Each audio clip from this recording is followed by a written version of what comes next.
Vandaag is de prachtige dag en we gaan eens een kijkje nemen bij de opening van de pluktuin van familie Reseeuw.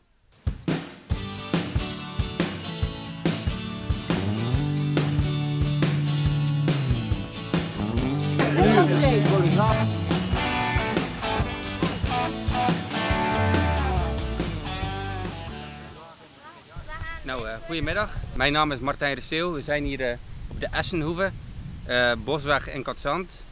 Wij hebben hier al een akkerbouwbedrijf met een minicamping en sinds dit jaar doen we er ook een bloemenpluktuin bij.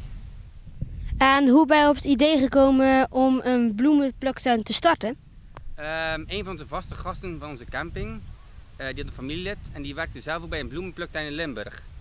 Zodoende ben ik daar een keer gaan kijken en ik dacht van, dat zou ook iets leuks voor ons zijn. Vorig najaar ben ik wezen kijken, deze winter een keer over nagedacht, zaadwest te kopen en dit voorjaar zijn we begonnen met zaaien.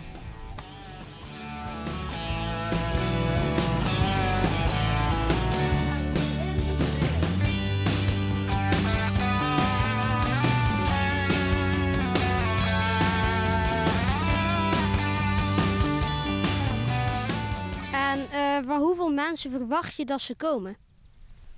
We hebben het op zich goed aangepakt. Ik denk dat het wel redelijk druk gaat worden. We zijn er klaar voor. En hoe lang heb je er eigenlijk over gedaan met dat zaaien en planten? We zijn na Pasen begonnen met zaaien. Dat zaaien hebben we zeg maar elke keer dat we zaaiden per soort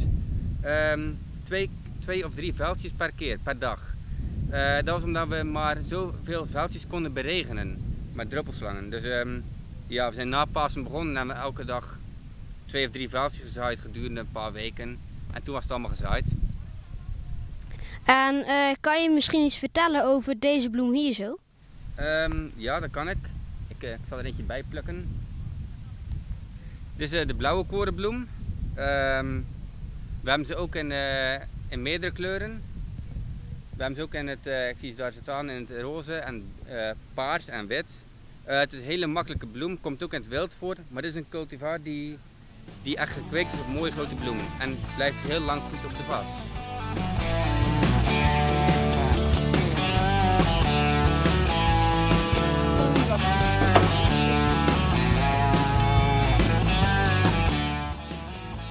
Wow, wat een mooie pluktuin! Komen jullie hier ook eens plukken?